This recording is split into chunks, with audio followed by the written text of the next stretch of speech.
Hey everyone, welcome back to another episode of the Cool Water Show, where we are talking all about the Real Housewives universe on behalf of Silent Podcasts, where we're anything but silent. My name is Kari, and I'm here with my co-host Katie. Katie, how are you on this fine Sunday evening? I am doing well. I'm like deep in the Sunday scaries right now, but other than that, I'm all good. Preach. Yeah. I'm getting evaluated at work tomorrow, so Ooh.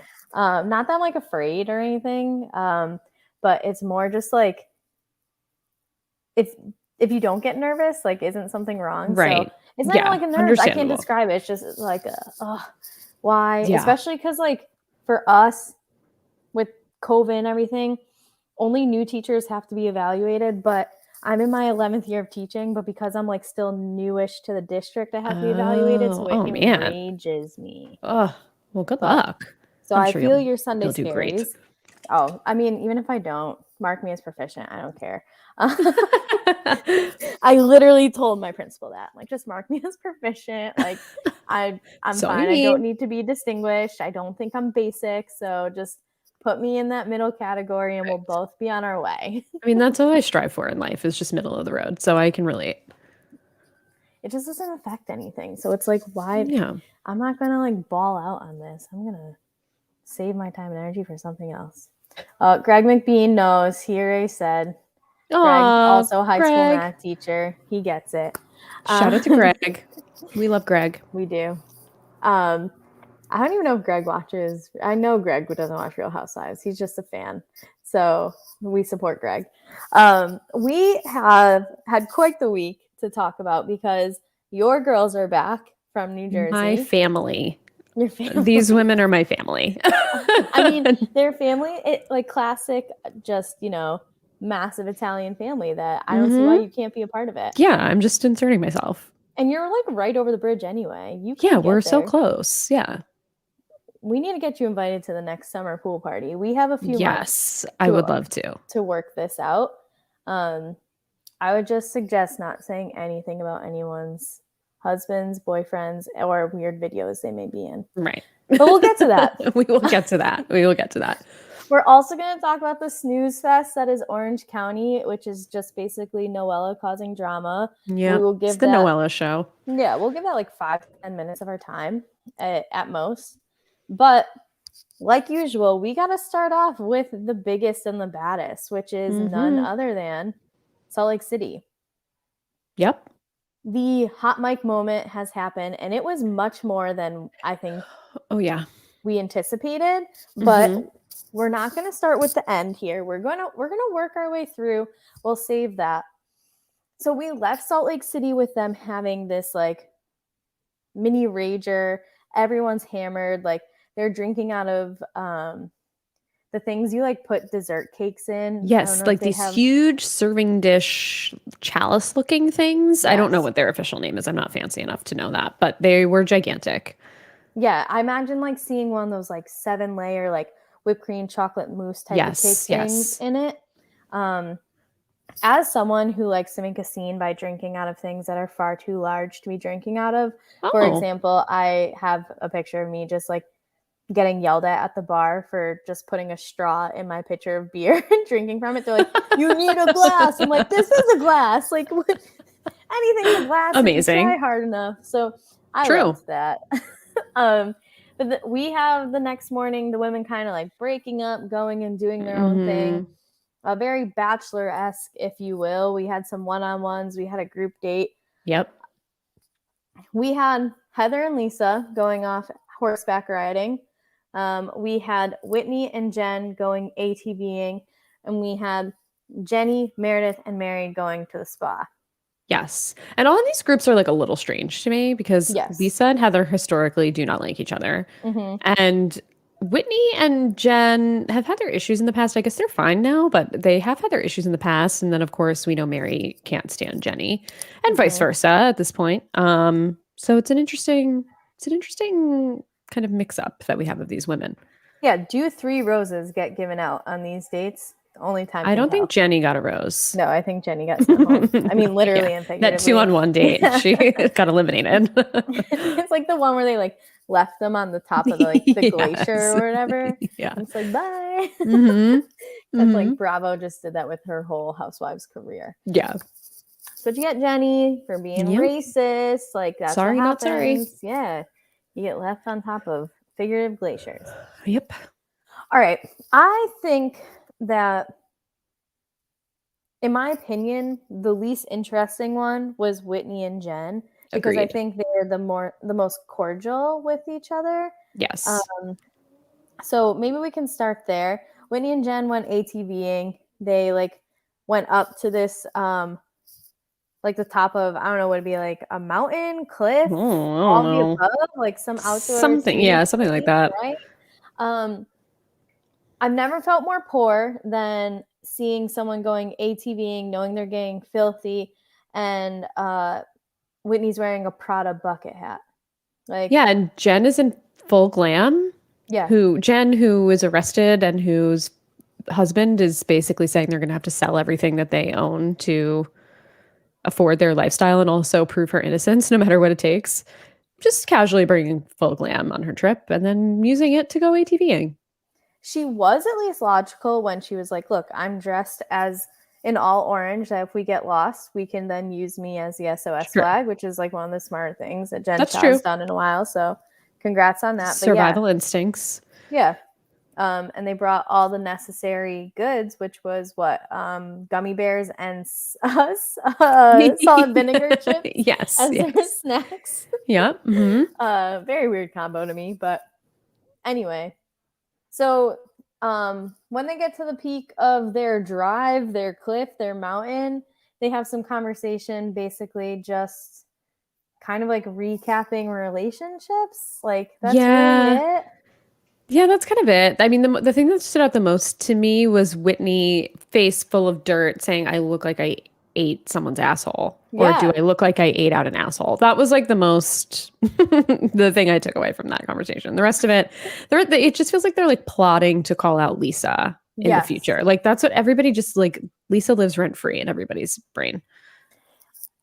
To me, there was something where Whitney, I think Whitney's great at coming up with conspiracy theories. And that benefits Jen, because I think Jen is currently in this, like, I will latch on to anything that takes the blame off of me. And we had a little bit of that going on, but still nothing as, I think, like, concrete as when Jen was very convinced for no reason that Meredith and Mary called the feds on her. Right. We're not at that level of convinced, but basically whatever Whitney was throwing out, Jen was like, yep, yeah, that has to be it. That has to be it. This is the only thing that makes sense.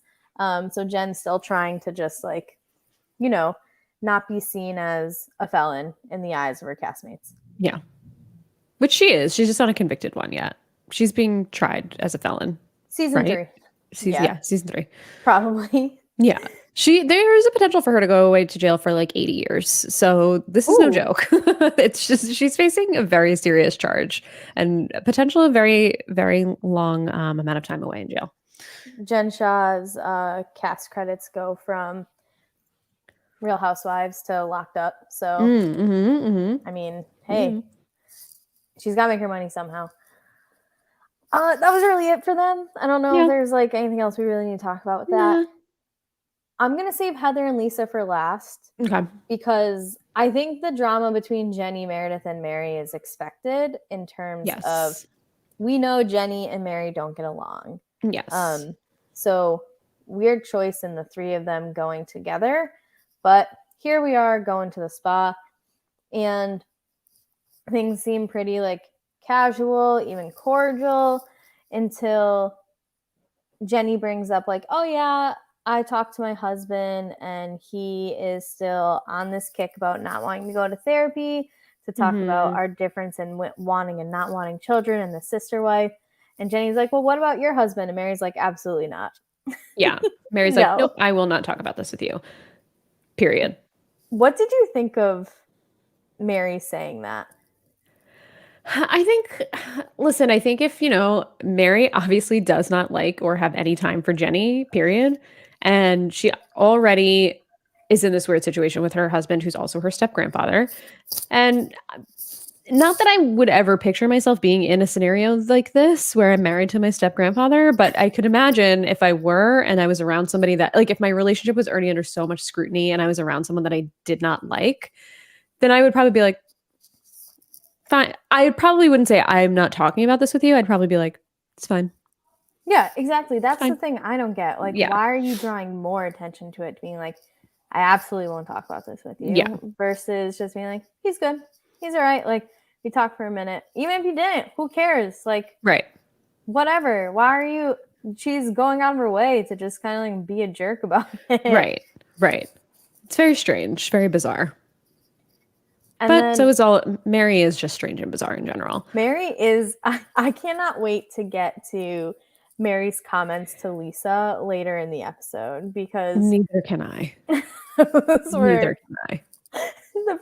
I watched the episode twice, and so the first time I was just like, what the fuck type of argument is this?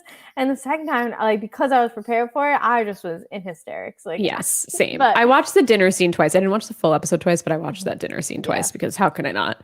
Yeah, it was something. But we're getting there soon. Yes. Anything else we really need to bring up from? The only thing I would say is that Jenny also like made fun of Mary for not getting. I don't know if Jen is fully nude or not, like for the masseuse. I guess I've never had a proper massage at a massage parlor like that, like a full body massage. Same. So I don't know if like, do you get fully naked? Do you not? I don't know. But the woman said, get as undressed as you're comfortable with. And Mary left on like a tank top. And then Jenny was making fun of her for being fully clothed while getting, which just seems very petty to me. Like, just shut up, Jenny. Jenny, just shut the fuck up. She could have at least made a decent joke of like, oh, have to keep your designer tank top. You know what I mean? Right. Like, at least be funny about it. Yeah, but no.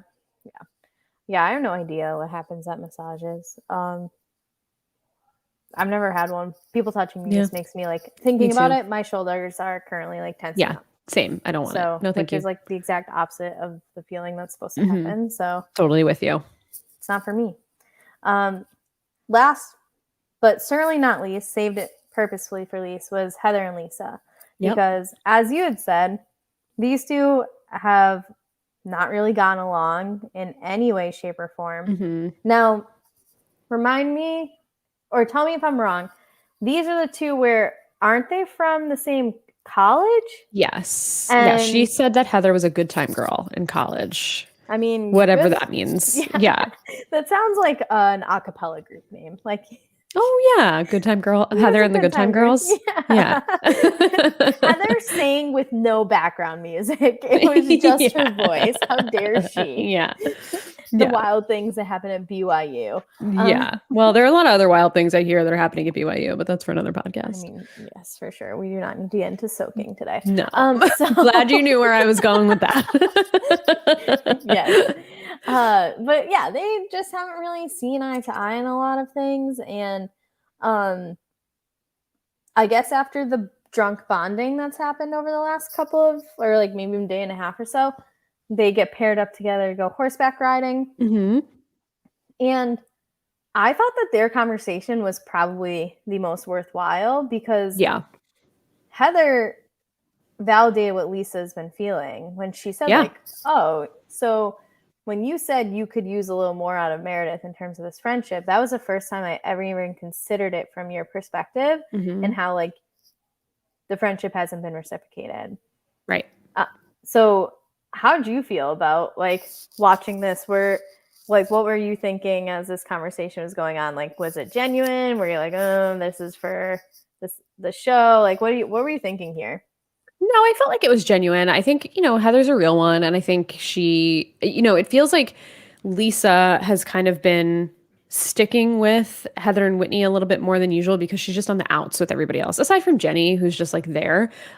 She's on the outs already with Mary and Meredith, and they have their little alliance. So she's only, she's kind of just like left with these two who she's never really gotten along with in the past. And I feel like Heather kind of just embraced her because she's a nice person. And I think it was nice that she kind of at least validated Lisa's feelings. Like, I hear what you're saying. And it's true. Like, she's not giving you what you need. But my favorite was when she said, I feel bad for you. And she said, I feel bad for me too. Oh said, I feel bad for me too. I laughed both times with that. Like, Lisa's just the best. She's just the best. That was exactly what I was about to say. She's just the best. Lisa won me over as a housewife. When I was watching it, I was thinking of you, Katie, because I was like, I feel like I'm really understanding like Katie's perspective on things in terms of watching this, where like, would I ever want a friend like Lisa? No. But what she's giving me, it is top tier. Notch. Top tier. And so Lisa won me over this episode with just, I mean, like bonding with an enemy. I think, I don't know, maybe I was making this up in my head, that I said a few of our podcasts ago, I'm like, I could see Lisa shifting over to the Whitney Heather alliance. Like, I think it could happen. And I think there's a chance that we're seeing the beginning of that foundation here. I think so too. I hope so. But Heather always has some shady things to say when she's on like Watch What Happens Live or, in other places. So I don't know. We'll see what happens at the reunion, I think. Yeah, I think Heather just likes to be known as like the funny one. And I think so too. We'll say what she needs to make that happen, which to be fair, she does a decent job of that. So not taking anything away from her. But yeah, I thought that this was like the one that had the most impact on things, because Lisa gained a little bit of confidence in like someone else at least seeing what was going on from her perspective, that she isn't going absolutely crazy, which, to be fair, I think I might feel the same way as Lisa. It's like, what the fuck?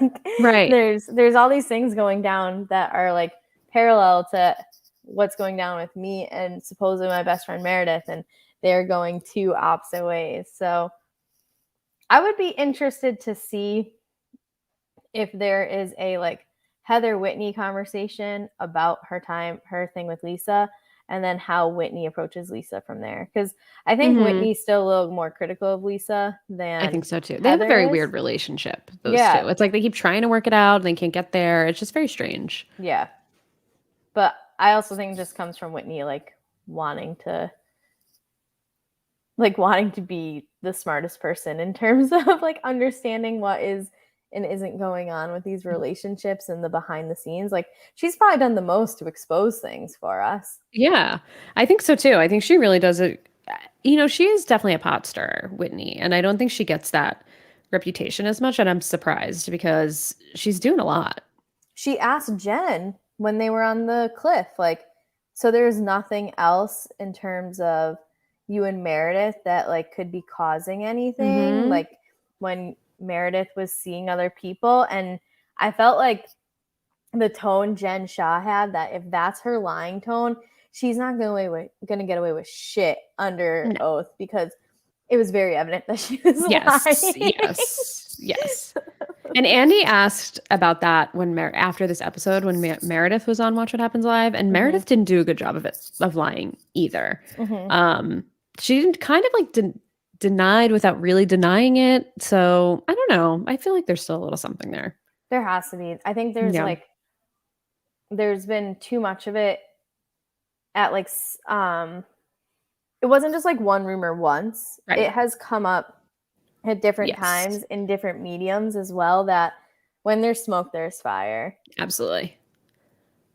So after these dates, like people start getting ready for the Cinco de Mayo party, which Jennifer Shaw said was inspired by Mary calling her a Mexican thug. What do you think of this theme? Seems offensive to me, but who am I to say? I mean, you're making a relatively stereotypical and offensive party out of something that was already offensive. So, I mean, leave it to Jen. None of these women are Mexican. No. I guess this was May. I guess it was Cinco de Mayo. I don't know. It couldn't have been. Was it May? Well, I mean, I guess there wasn't snow. Maybe there was May. I don't know. Who knows? I don't know what the weather's like in Zion. Truthfully, don't even really know where Zion is. It's for Mother's Day, so it had to have been around May. Oh, true. Okay. So, okay. Who knows? Wouldn't have done it myself, is all I'm saying. Just wouldn't have been my choice. Yeah, I agree. Before the dinner, you see like Jen Shah helping getting things ready, and very much getting into this festive state. But Meredith pulls Whitney into the room, which bizarre. Why Whitney? Except if you know that it's because Whitney is the top detective and conspiracy theory person all in one. Either that or because their husbands are maybe the closest to. Oh yeah. Husbands. That was the other thing I thought about. Like maybe Seth and what's his name, Justin, are actually friends where the others maybe aren't, and she was already on the outs with Lisa. Yeah, that I guess but if her and Mary are such good friends, why didn't she have Mary come That's in? true. That's true. I don't know. So, strange. But probably it was a strange choice. The reason you don't call Mary in is because Mary's got her own fucking weird shit going on with like the money she's hiding and getting from people. And if you're talking about stolen or like money that's not yours, maybe that's not the person you go to. Right. So maybe Meredith knows a bit about that too. Man, Meredith's hair needs to be bigger with all the secrets that it keeps. I know, right? She seems to have a lot. Yes. Well, that conversation deals with the idea that Meredith doesn't feel comfortable eating this dinner if it's paid for by Jen because Jen told the government she has no assets, which means she has no money. Mm-hmm. So if this is being paid for with illegal money, that Meredith doesn't want to eat it.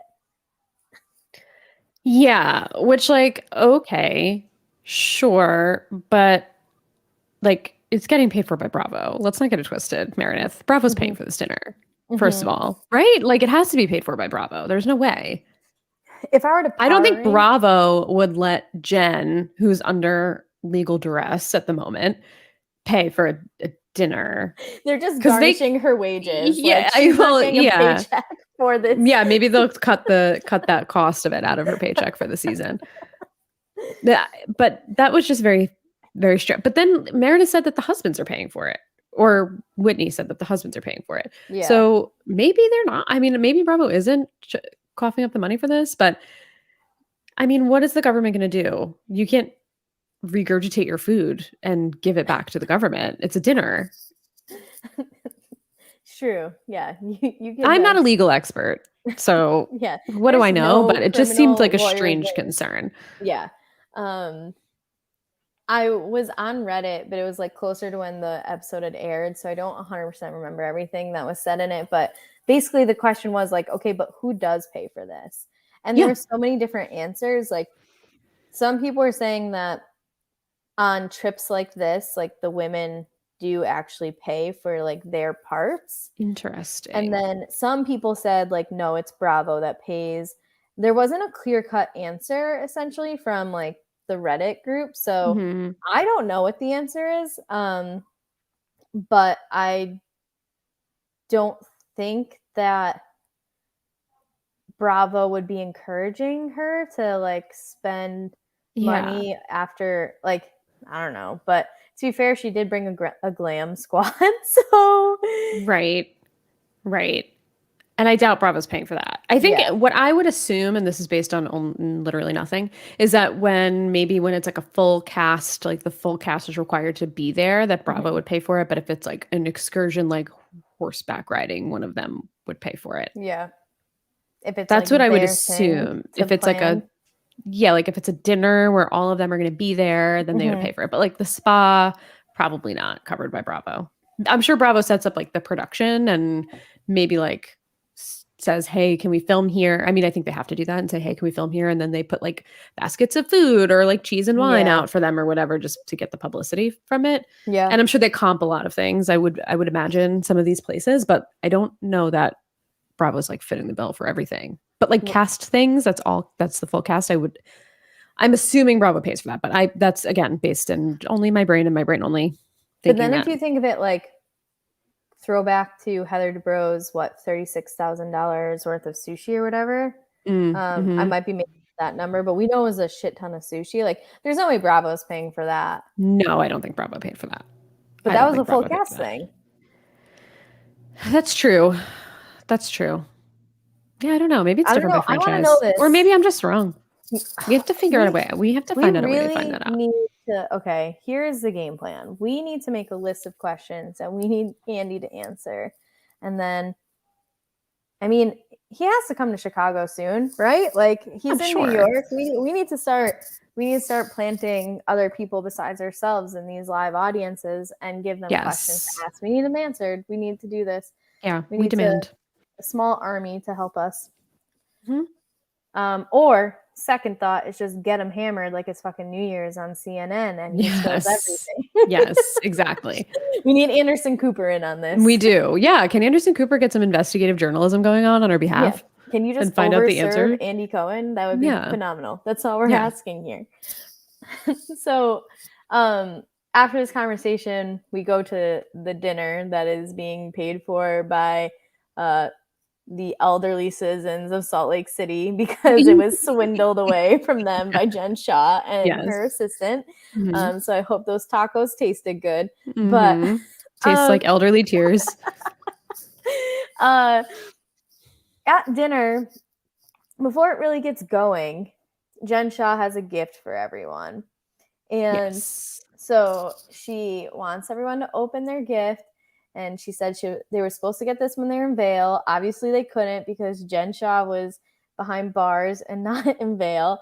But it's these snowflake necklaces because each snowflake is different. And there's 6, and the one in the middle is Jen. And do you know who says this is a very nice gift? Thank you, Jen. I do, and it's Meredith. Happily accepts the gift. Happily accepts this gift of diamonds. But tacos, absolutely not. Those are stolen. But I can't eat this food that I will digest and then it'll be gone forever. But this necklace, made of diamonds. You can't repo this necklace from me. You're going to have to pry it from my cold, dead hands. Right. And I think, at the beginning of the season, they showed Jen designing these, quote unquote, designing them. And they were a couple of $1,000s each. It wasn't like it's like a $500 necklace. Like they were pretty expensive. I mean, for me, I don't know about these women, but they weren't, they weren't nothing. I mean, so she's okay with that? Yeah. That's weird to me. And if I'm Whitney isn't one to just sit there and not say anything. So I'm shocked that Whitney didn't say something. I was just like, it's your turn. Like, come on, do it. This is your moment. Yeah. And you didn't even have to be direct about it. You could have said something like, oh, Meredith, that you're accepting this? That's so kind of you. Yeah. And she would have gotten the shade and maybe other people would have, but you could have hid behind the plausible deniability of, no. I was more framing it from the way of I'm so happy that she's taking this step forward with Jen. Right. When really it would be a shady, bitchy thing to say and I would have loved it. That would have been great. That would have been glorious. Some more Watch What Happens Live tea. I know you're not a Watch What Happens Live watcher, but Meredith was on after this episode. And Andy also asked her this question, or a viewer did, and Andy asked the question from the viewer. And she said that she felt uncomfortable at the time and didn't know what to say. And that the necklace right now is with a third party, a neutral third party who's holding it until Jen's trial is over. And then, I guess it's a lawyer or attorney or something is holding it for her. And then if it has to get, I don't know what the word is, but given to the government, seized by the government, then they will hand it over. And then if not, then Meredith will decide if she wants to keep it and accept the gift. So she accepted it, handed it over to a third party. They have it, and then they will do whatever needs to be done with it legally. Interesting. Okay. I guess so. That's where the necklace is now. And a neutral. It's in Switzerland with a neutral third party. Got it. Yep. Okay. Thanks, Meredith. Yeah, we got the update. Well, all right. I just kind of wish that it went down on the episode because the chaos of Watch What Happens Live is too much for me. Yeah, I understand. Next, we get into the conversation again of Mary, why don't you like Jenny? Yeah. And I don't know why these women care so much. Yeah, it's not everybody has to be friends. That's exactly the point I was about to make. Because Mary is dismissive of almost anyone at any given time. Yes, it does come a bit more at Jenny than everyone else, but the fact that Whitney kind of was but Mary, do you like Jenny? And it's Whitney, I thought Mary didn't like you either, though. Right? Who does Mary like? Girl, 2 weeks ago. So, one of the best lines of I think any Real Housewives episode I can think of in the recent past. And by recent past, I mean because I've watched every episode in the recent past, not like yep. 12, 13, 14 years, however Right. long this stuff's been on. The conversation gets going. I'm like, well, Jenny's husband paid for this too. Like, you should be kind to her because he paid for it. Sorry, I'm really laughing. Mary making a comment along the lines of like, okay, well, it doesn't matter, like, if her husband paid for it or not. And she basically said to Heather, like, why are you saying that? Because you don't even have a husband. Yes. And Heather's like, yeah, I know. I don't act like I have one. Yeah, either. she's like, do you think I don't know that I don't have a husband? Which Mary has some reply to. And then Heather goes, fuck you, Mary Cosby. Who's your husband? Oh, your step-granddaddy. Yeah. Incredible. Honestly, incredible. Didn't think she would ever go there because Jen went there last season and it was like the end of the world. And no one even really, everybody was just like, when Heather said it, no one even reacted. That's the thing. Like, how didn't Mary just, I mean, Mary did get more volatile just in general after that, but she didn't like, I expected her to be throwing Mary-ish daggers after. But maybe she was just so shocked that Heather went there as well, that that's what caused the almost lack of response. But my God, that was phenomenal. Glorious. It was glorious. Heather Gay, well done. Well done, Heather Gay. Very proud of her. A round of applause for Heather Gay.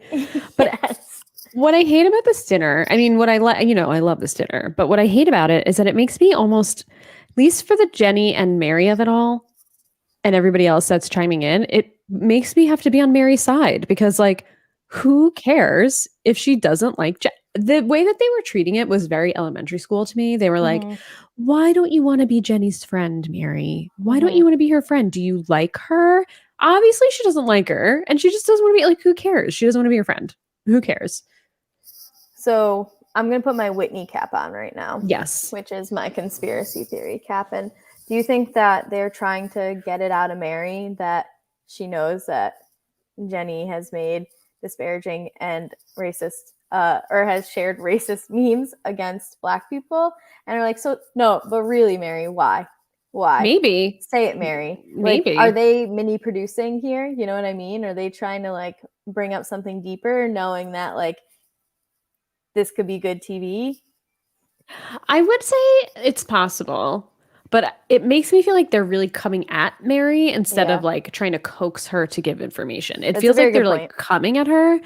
And to me, like, I mean, even if Mary doesn't know about the Facebook posts, I am sure that Mary gets a vibe from Jenny that she is racist or has made, or I'm sure Jenny has made some kind of microaggressions in passing, because personally, I don't feel like you feel that way so strongly where you share things like that on Facebook constantly and you don't make some kind of passing remark in public. It just feels it would feel very strange to me if that didn't happen. And maybe Mary picked up on something that the other women didn't pick up on and she doesn't want to make it a racial thing. I mean, I don't know. But Mary has very questionable views about race in general. She says a lot of also very offensive things. So it's like maybe they just don't, I don't know. I don't know. I just don't know why they care. Yeah, I get your point of like, why do we keep questioning and asking? And like, why are we forcing it? Yes. And it just is like, I think, a distraction from more worthwhile conversations. Like, can we get to the bottom of why Meredith is so defensive of Mary, but is leaving Lisa kind of hanging out to dry on some things? Like, I feel like that would be more, but those people will all just like storm off, where, I mean, Mary storms off. Anyway, I don't know. But the only worthwhile part of that conversation was basically Heather telling Mary that she fucks her granddad. That was just so good. We somehow transitioned this conversation, though, into it being about Lisa being a good friend or not being a good friend. Yes. Where Lisa Barlow is a good friend to everyone, I believe was a direct quote. Yep. She's an amazing friend or something like that. And she did say it in the third person. Yes, she did. But Jen calls her out again, being like, you weren't there for me. Do you think you were there for me by like not calling me after I got arrested? And Lisa was like, I needed my time. And then Mary starts chiming in. Lisa going off at Mary was incredible. It was like, mwah, chef's kiss. Yes. We didn't even skip a beat. Just was like, you know what, Mary and Cosby, no, we're not doing this. And she just went in, and it was beautiful every second of it. She's like, you want to talk about fake? Like, you're fake. Your church is fake. Church is fake. your everything is fake. Yeah. Like, you're a fake friend. Like, just went off. Yep. Went off. So good. So it's like Mary being like, I have a church. Whitney's been there. And Whitney has to be like, yes, I have. Yeah. Like, that is a factual statement, but we could also like really dig deeper here. But Lisa just went off. Whitney, then I just wish Whitney like approached this differently of like, well, you're a woman of God. How can you sit here and say that like you don't like Jenny or like you hate these things, or it's okay for you to speak this way to us and treat us like, which I do think she has a point in one sense, but also like, I don't know, Mary kind of has a point like, oh, so am I just like not supposed to say anything back? Right. But Mary takes shots. Mary does take shots. She definitely does. Ungodly shots, I think. She does. Before, my favorite part of the Mary dinner, and I don't remember where in the sequence of events this all happens, it's when she gets up and she's cold. And she's like, I have to go inside and warm up. And Whitney said, can you bring us back some blankets? And Mary said, no. Or just like, oh, I don't think I will. Or whatever she said, which was just so funny. That just made me laugh out loud. She was just like, no. Yeah, Mary doesn't care about any of them. And actually that is part of like the reason that Lisa started going off was because she said to Jen, like, none of us are actually real friends, which thank you for saying that.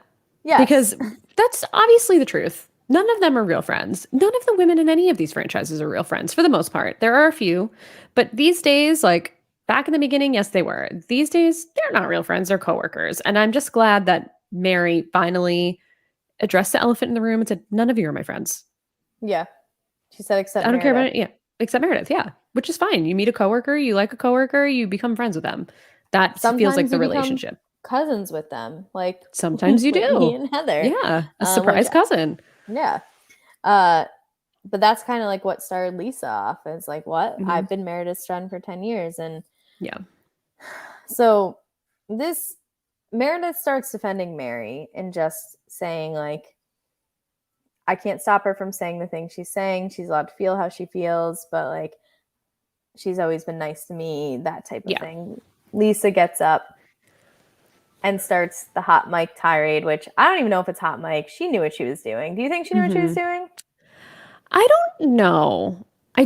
But I think, I get where she's coming from. Because even like when Mary was going off on Jenny and the rest of them about everything, she was kind of leaning over to Meredith and was like, do you see what I'm saying? Like, she's not kind. Like, how, how can you not think? And Meredith's like, what does this have to do with me? And was very like brushing Lisa off about everything. She's like, I'm not saying it has anything to do with you. I'm just saying like, this is what I've been talking about.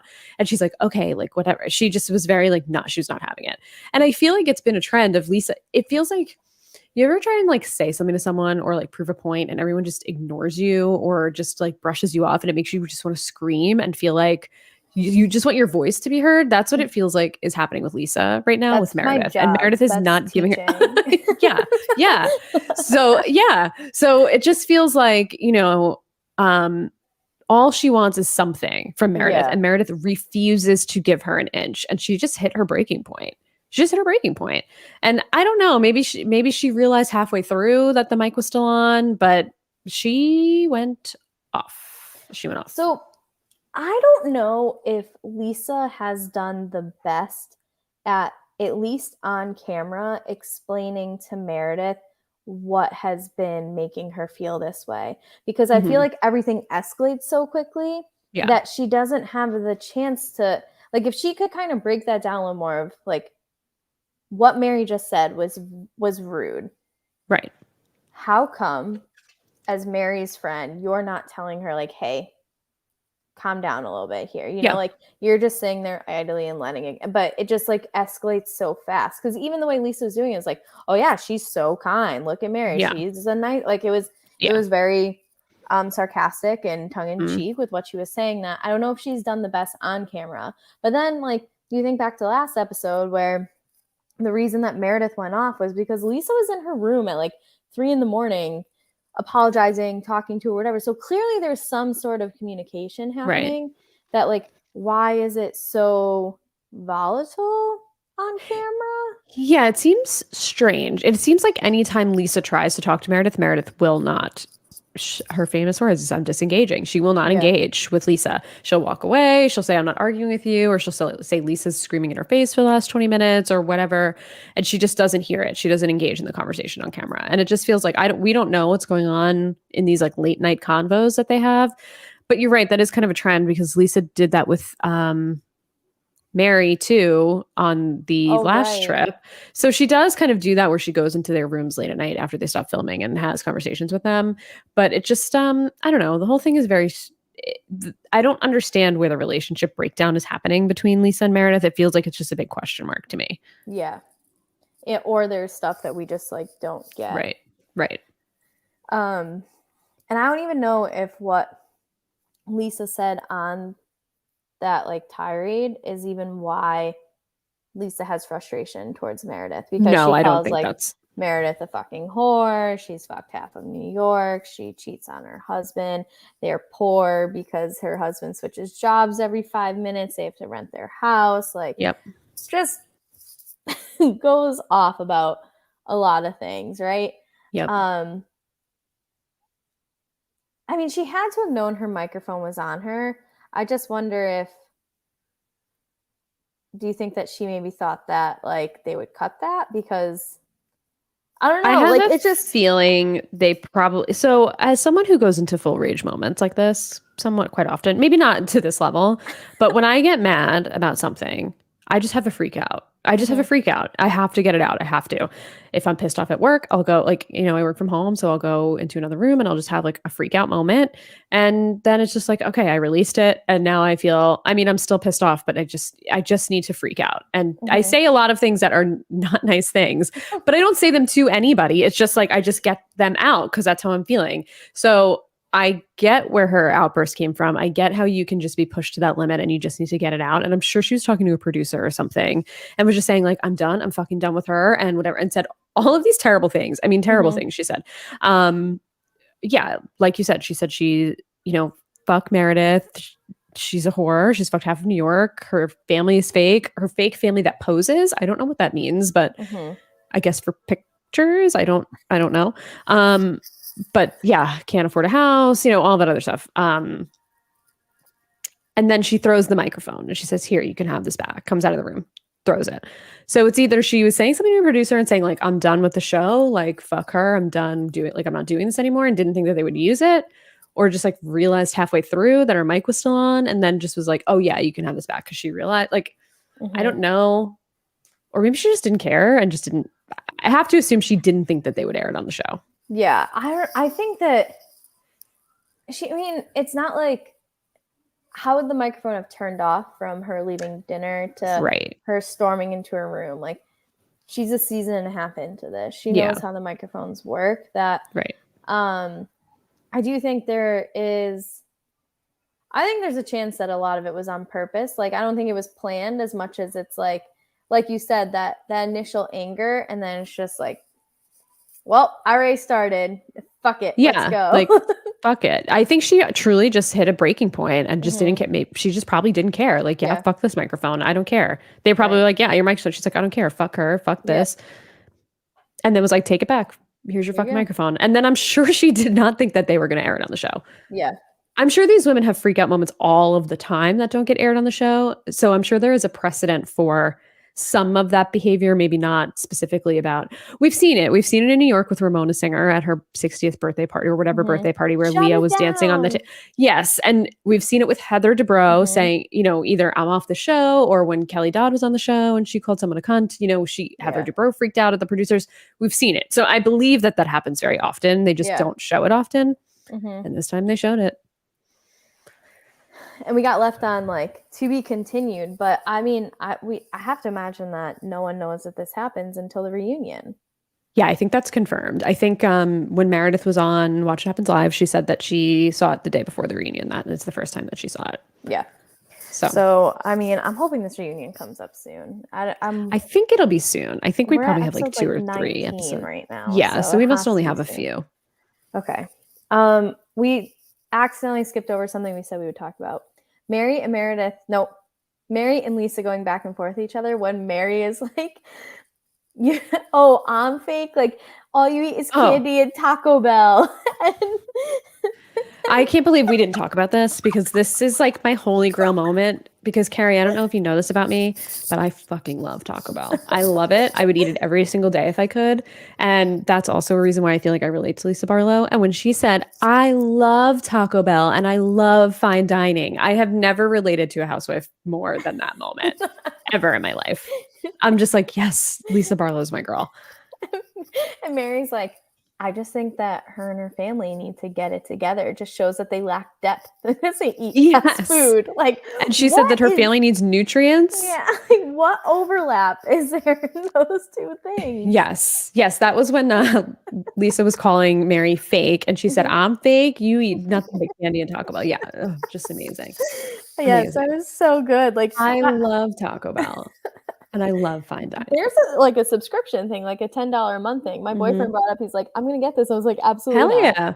I didn't get it, but I'm not opposed to it. I don't eat their tacos really. I eat like a cheesy gordita crunch or something, you know? Yeah, my best friend is also like big Taco Bell person, like to the point where if someone's like, I'm thinking about getting this, and she can give you like a Google review of it. And it's like, okay. Oh, amazing. Yes. That's amazing. It's great as a person who doesn't eat meat.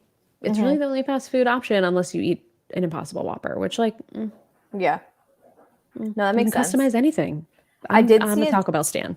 A TikTok that said to avoid their shredded chicken, but their beef is like legit and their grilled chicken is legit, but avoid the steak and shredded chicken. So that was one of those, like, the stitch of like, now that you don't work at this company, tell us the secret. And so in case I have to get on Taco Bell TikTok and find out all the tips. The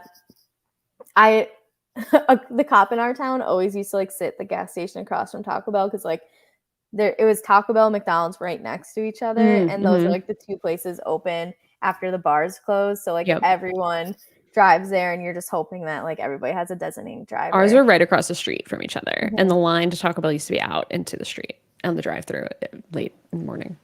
Yeah, I got pulled over coming out of our Taco Bell because it's not a left turn, but my friend was like, there's only one car, just go. The one car is a fucking cop.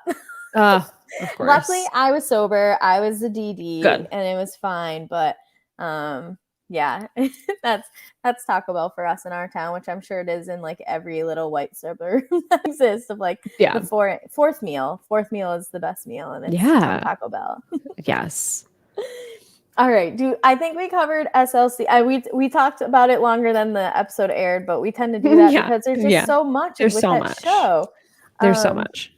And next week, it said, I think that one ended with a to be continued. Did it? Maybe not. I don't know. I watched so many Housewives episodes. It did. Yeah, that ended with a to be continued. So hopefully we pick up immediately with some drama. Actually, it's like on right now or was on right now or whatever it is. Mm-hmm. But we're going to take a little break. And by a little break, we mean talk about Orange County for like 5 minutes tops. Yep. Because it's essentially a break. Yeah. Noella.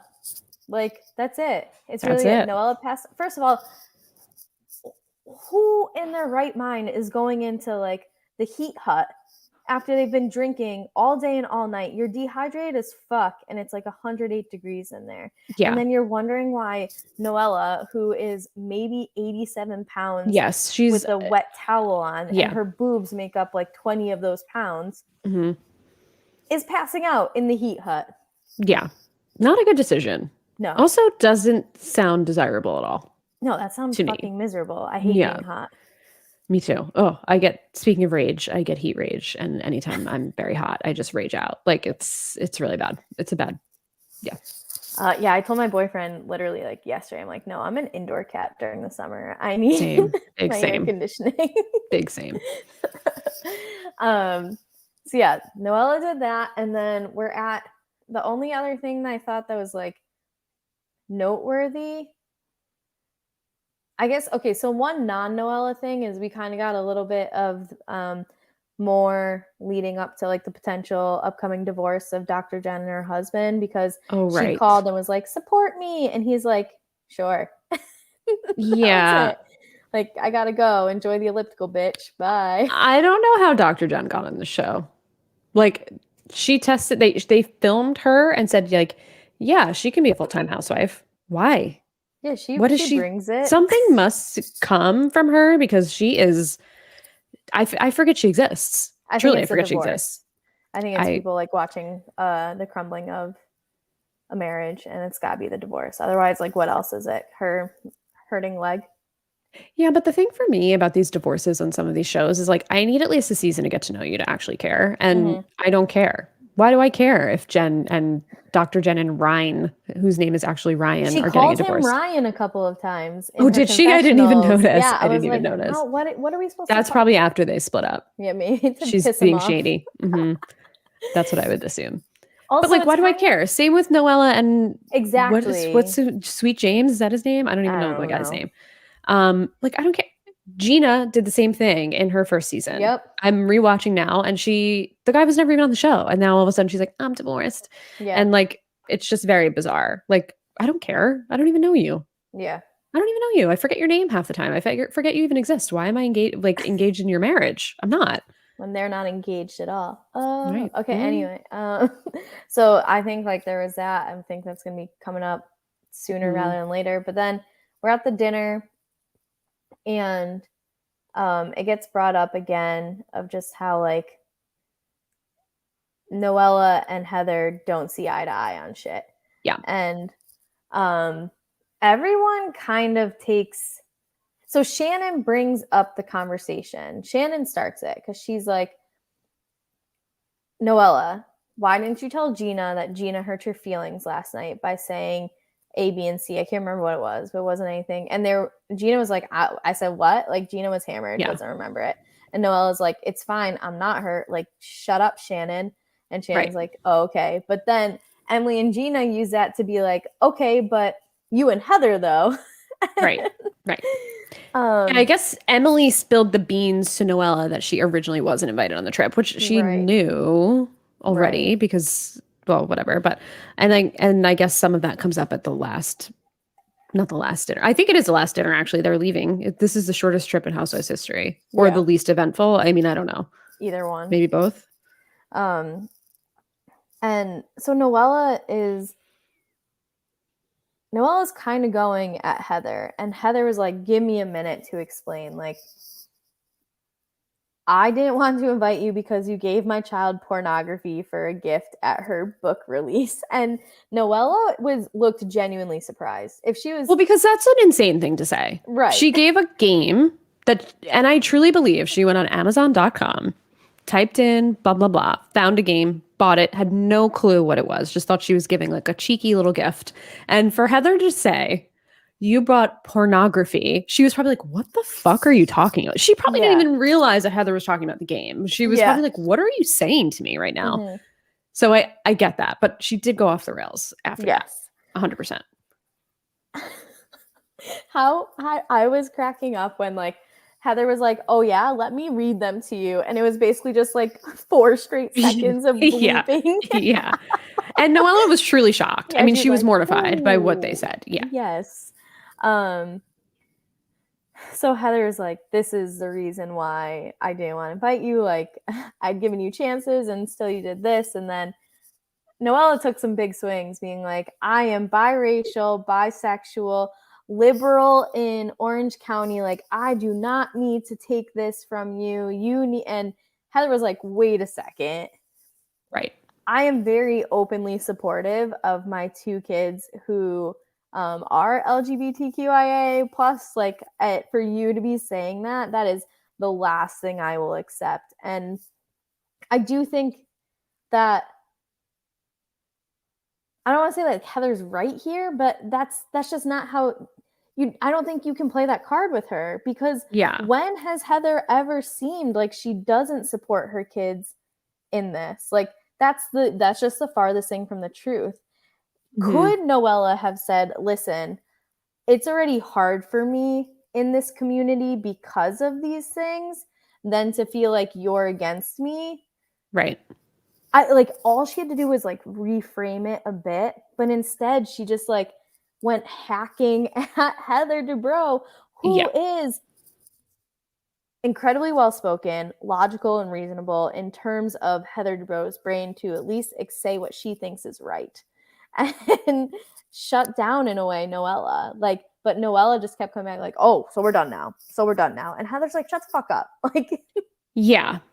I think so. I'm on the fence here because I'm just not a Heather fan. And I think she made a very big deal over this thing where any logical person would have just said, like, hey, did you know like what this gift was? Or would have said maybe to Gina or to Shannon or someone who's friendly, like, she got her this gift and it was like super inappropriate. Or just like, don't bring it up. Like, any logical person would say, she couldn't have done this on purpose. This is a 17-year-old kid, which, by the way, let's not act like 17 is 12. Like 17, you're about to graduate high school. You're going to college. You're probably sticking your tongue in places it shouldn't go at that point anyway. So, I mean, or it should, whatever. Yeah. And like, like it's not, she's not a baby. First of all, she hears these things. She sees these things on the internet. That's the first thing. So let's relax. Second of all, it was a mistake. And third, Heather is great at taking these moments and making them into soap opera actress reels of if you ever come after me or my family again, or she's having a psychotic break, or you gave my daughter pornography. It's like she tries to like really act out these moments, and the way that she delivers some of these things I find personally offensive as a human being, but that's just my opinion on Heather. But it's over the top. So I don't blame Noella for like going also over the top, but I think she was also just not making sense. But I feel like Heather can't handle Noella. Like Heather feels like she can control everybody else around her, and she cannot control Noella, and she couldn't control Kelly Dodd either. And I think that's where a lot of like that conflict came from that led Heather to leave the show, because these are wild cards. Where when she did it with Shannon backed down immediately in her first season. No, I think that makes a lot of sense. I had such a hard time with like, you have all the things that Noella said in terms of like her as a person. Yeah. If she hadn't, I just wish she hadn't framed it the way she did. I agree, because she would have been 100% right. Yeah. But she conflated this whole other thing and acted just out of control. And that's what Shannon and everybody else was trying to say, like, just apologize and say you didn't know. Like, that's fine. Everybody assumes you didn't know. Just like, you have to stop. But she, she's also just out of control. Right. Like, and trying to bring drama to the show. It's just like, it's the Noella show at this point. It truly is. And that's not like a great show, in my opinion. Agreed. Yeah.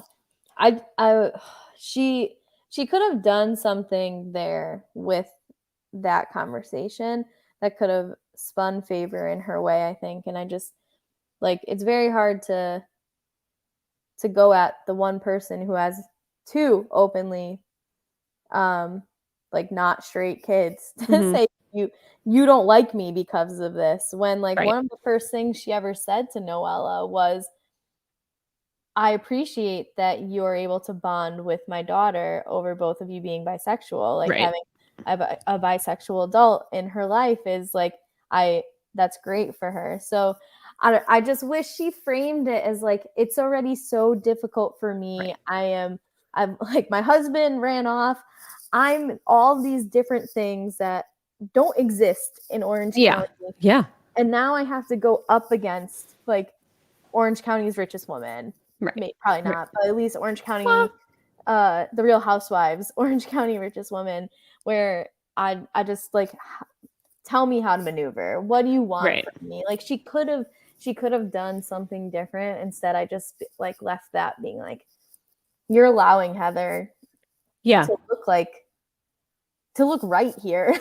Yeah, she's allowing her to win when Heather is just wrong in in this situation. Yeah, I truly believe Heather is wrong and like coming at Noella that way, but Noella handled it so poorly that it just makes Heather look like she's coming out on top. Yep. That's it. That's it. Okay, bye Orange County. Hope you get better.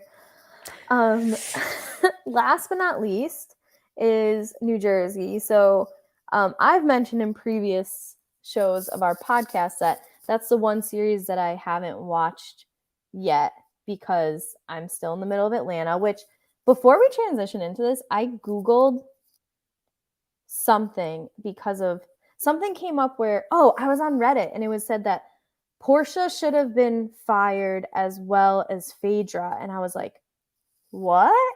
So I started Googling and I'm like, this is what Katie might be referencing. So I just want to let you know that I have a little bit of insight of what you've been talking about. Okay. And now I just want to get to season 9 so bad. I'm at the end of season 7. So anyway, I'm saying this because I'm in the middle of Atlanta and then next is New Jersey. And then I have a couple people who are like, you really should watch Miami as well. Me too. Like, and I need to. I actually have never watched the original 2 or 3 seasons of Miami. So that's a plan for me to binge, including the Peacock, because I hear this the Peacock series is amazing. Yeah, and I'm hearing that as well. So yeah, I know, like, I watched the New Jersey episode 1 3/4 times because I had like 7 minutes left. I didn't get to like rewatch the end, or maybe I did, but whatever. And I still am. There's so much. There's so much. There's a lot of layers to these New Jersey women. So, Katie, I need you to be my Sherpa. Lead me through New Jersey. Sure. So we open the episode and we're at Teresa's house with her 4 daughters, and that's how she pronounces daughters. That's so New Jersey, though. Yes, her daughters. And yeah. And they're talking about how, so Teresa, you know that she went away to jail. Yes, you know. Okay. She went on the Real Housewives Ultimate Girl Trip. Yeah. So, you know, she's been through it with her first husband, Joe Giudice, briefly called themselves Giudice and then went back to Giudice. Never been explained why they switched and then switched back. I don't know. Okay. So, you know, she has this new boyfriend now, Louis, and there's been a lot of rumors about this guy on the internet. I've seen them. They're out there.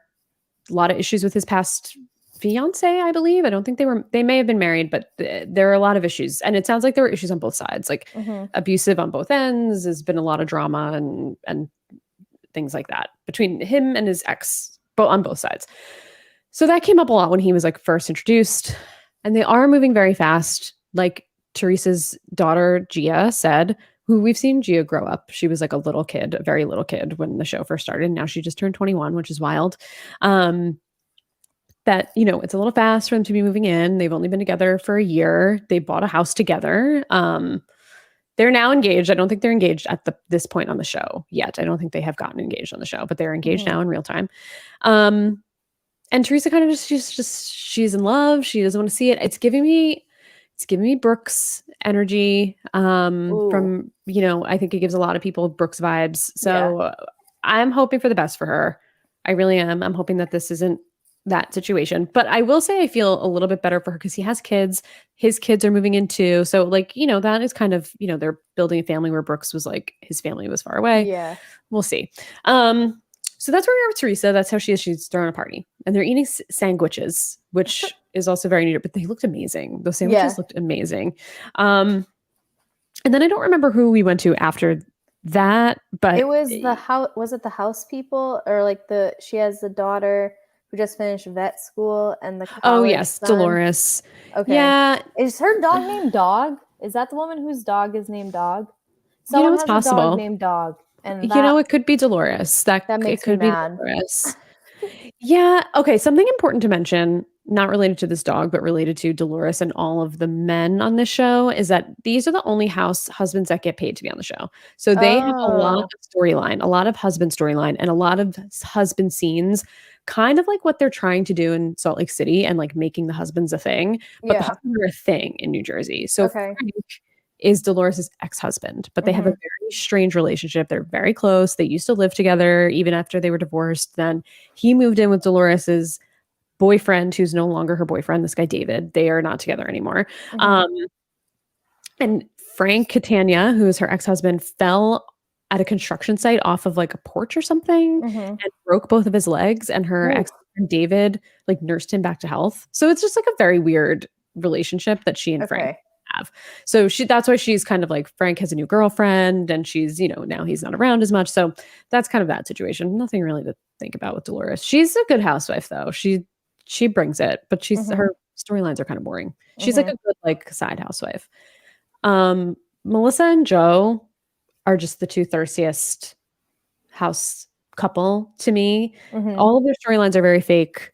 They revolve around Teresa, and this is kind of like what you see in Girls Trip too. When Teresa's kind of like, they came on the show, they didn't tell me they were coming on the show. Their lives revolve around Teresa. Their only storylines revolve around Teresa. Every storyline they've ever had that's not related to Teresa has been kind of like fabricated a little bit. Like a few years ago, Melissa was like, oh, I have a psychic told me I have a sister that I didn't know I had, or we're trying to have another baby, or I want to be a singer. And it's just like, all of these things just like go away after a while. She just has nothing other than talking about Teresa. So now I guess the situation is that Joe said a few things about Teresa's ex-husband, Joe Giudice.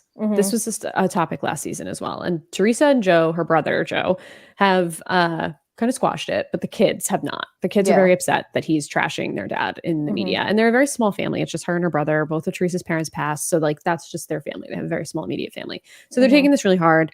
So that's kind of that. And then now he's talking about Louis and the video. So this video, have you seen the video?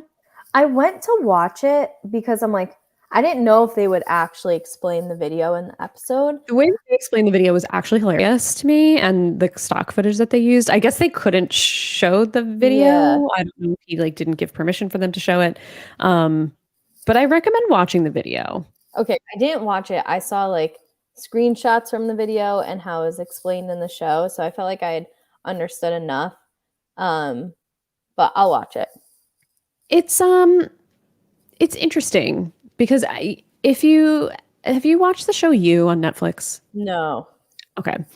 Okay. So in the season 3, this doesn't really give anything away, but there's like a man camp that Joe, the main character, goes to, and it's like they get in touch with their emotions, and that makes them like manlier. And that's kind of like what this is. I don't know. You watch Survivor. Yeah. I feel like it's like a Joe Anglim type of thing, or Ken that was on Millennials vs. Gen X does the same thing, where he like goes away with these men and they spend time together and they go on these manly camping trips, but it's like they get in touch with their emotions because it makes them like better men. So it's a video of him and a bunch of guys, like Margaret says, shirtless, and he's like apologizing for something. We don't know what he's apologizing for. And he's just like, I'm going to be a better man. And there's all these men behind him being like, what are you saying? You're saying a lot of great words. How are you going to do it? It's just it's strange. Yeah. But it feels like a very personal thing that probably shouldn't be out there. That's my kind of opinion on it. At first, when I saw it, I was like, this is a big red flag. But now my thought has kind of changed on it, where it's just like, it just feels really personal. And it just feels like people are really spinning it, which maybe it should be spun. I don't know, but they're really using it for a storyline. And I do feel bad for this guy who just kind of came in out of nowhere, seemingly assuming he has good intentions. A lot of people are not assuming that. So you never know, but it's kind of like sad. It's from his past. And like, they're bringing this up and they're making it a storyline for this show now because no one else has anything to talk about. That's what it feels like to me. And I think Teresa's attitude about it is the right attitude of like, he has a past. I have a past. Like, it is what it is. She went to jail. Like, he video, big deal. Like, she's not perfect. He's not perfect. That's kind of the way it seems like she's approaching it. But every woman in this cast is like, the video. We have to talk about the video. Oh my God, did we have to bring up this video? And Margaret, the blonde, and Teresa used to have a really good relationship, and now they just don't. And she just feels like she's stirring the pot. So it's just kind of like icky a little bit to me. Margaret. What else was said about Margaret in the thing? Because Margaret is not ringing. Oh, did she have the big ponytail, like the big braid? Yes, and she has kind of like a crazy looking house, and she's the one that explained what the video is. Okay, yeah, I know who. And she got into it with Jen. So Jen is very interesting. Is she the one that got the nose job? Yes. And is like wearing the Band-Aids like 4 months later. Yes. And her husband's a plastic surgeon, but she found her plastic surgeon from Turkey. She's Turkish.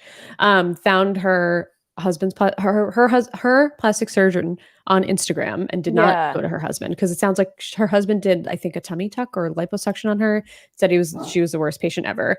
But she's an interesting housewife. She has not historically gotten along with Margaret, and she has not gotten along with Melissa. And Margaret and Melissa. Oh, and she hasn't gotten along with Jackie either. Jackie's the other blonde who's like, I don't know why she's on the show anymore. The three of them are very close, as you can probably tell, because they were like a little clique at Teresa's party. Yeah. And Jen and Teresa and Dolores are close-ish. Dolores kind of plays both sides a little bit. But yeah, they just the women are just not nice to Jen. They just hate Jen. And they had a conflict at the reunion last year. It seemed like they resolved it, and then they did go back and forth with each other on Instagram. Melissa kind of took the first shot, and that seems like where a lot of the drama is coming from. I couldn't tell if what is her name, Jen, the nose job? Okay, that if she was like playing the victim or if she like you brought this upon yourself. I couldn't tell. I think it's a little of both. Presented. So I was kind of waiting to see how you thought about it and like what else gets shown this season. So she's very messy. Jen is probably one of the messiest houses. She says a lot of things that are not nice. So yeah. The history here is that Margaret they showed like 30 to 45 seconds straight of her just saying like shitty stuff to people. Yeah, she's not nice. She is not nice. She's not a nice girl. But I do like her. She's a good housewife. I will say she's a good housewife. And she just speaks without thinking, and she says these things. And I do think sometimes she like feels like her back is up against the wall. But the history here is that Margaret had a first husband who I think is also named Joe. Maybe Joes. I know her current husband is named Joe. So I don't know. Maybe her first husband's not named Joe. I could be making that up. But she was married to him. And then her current husband, Joe, was a construction worker in their house or a contractor in their house. They met. They had an affair while she was married. That's how they met. He was doing work on her house. She left her first husband for current Joe, and they've been together ever since. Jen brings this up all of the time. Anytime to say anything about Margaret, that's where she first goes to. That's always what she goes to. So I guess Margaret is just tired. That's kind of why they were saying like she slut shames Margaret all the time. Yeah. And last season, Margaret had a storyline where she wrote a book and she talked about how she was pressured into a lot of things by people in power at her old job when she was young, and she spoke out about it. And I do like Margaret a lot. I think she's a really good housewife. And both Jen and Teresa actually had a very bad take on this and was like, well, I would never let a man do that to me. And we know how sexual harassment happens. It's not, that's not how it is ever. Exactly. So, that's kind of where she slut shames Margaret every chance she gets. So it's like they're kind of like a war of these two groups of women. That's what it feels like. And Melissa and Teresa are kind of fine. They're always just like fine. But I don't personally see Teresa taking anything well if they come for Louis. And it doesn't seem like she is having it based on what was going down at that party. Well, that's a common thing that I felt like was said a lot was like, Teresa's gonna flip. I don't want I don't want her getting angry. She'll get angry. She'll flip out. She as a first time New Jersey watcher, that first episode leaves you thinking like you look at Teresa the wrong way and she might murder you. So I think Teresa gets that as a bad rap a little bit because she says this in Ultimate Girls Trip. She's like, I don't start fights, but I will finish them. And it's true. People come for her and they see her as the meal ticket. She is the only Housewives show in history where the show went on pause to wait for Teresa to start filming. If any other housewife went to jail, they would keep filming. They stopped and they waited until Teresa was out of jail to pick the show back up. Like, this is her show. Yeah. All of the Housewives, Melissa came on through Teresa. It's just the show has revolved around Teresa since season 2. Season 3. Was she really. on season 1? Yeah, she was on. That's when she flipped the table, the prostitution whore. You were engaged 19 times clip. I'm sure you've seen. Probably just haven't connected points. Okay, connected the dots on that, but. Yeah, so that's like her most, iconic moment. One of the Housewives' most iconic moments was when she flips the table. That was for season 1 of New Jersey. And it's true. They come for her because they know it'll make a splash. It'll get them a storyline. It'll be a big thing, and they'll be able to come back for additional seasons. So Dolores has been friends with Teresa since like high school. So she doesn't. She really stays out of it. She tries to be very respectful of Teresa, but the rest of them, they don't care. They'll come for, and Jen is friends with her, so she usually has Teresa's back. But the rest of them, they just see her as the meal ticket, and it's kind of unfortunate. And I felt for Teresa in Ultimate Girls Trip when she was like, I've never had a good time on my show, because truly her show was her family falling apart. I mean, you'll see it. I don't want to give too much away, but when Melissa and Joe came on, it was nothing but her family falling apart, and then her legal issues, and then her husband going to jail, and her parents dying. I mean, she has had nothing but kind of like shit on top of shit on top of shit on this show. Yeah. So now I feel like she's in this place where she just wants to be happy and move forward. And if these women kind of get in the way of that, she's not going to stand for it. And I don't really blame her. Okay. I mean, you did just help make a lot of things make more sense. My issue is still like connecting who is like name to face, and that's not going to happen until like another 6 episodes. But I'll get there eventually. It'll take a bit. Yeah. I think the other thing I definitely want to mention about this is that things started like popping off at this party for seemingly almost no reason, because the girls were not being nice to Jen. They were treating her like she was, an outcast. She wanted to say hi to Jackie, who's the other blonde that's not Margaret.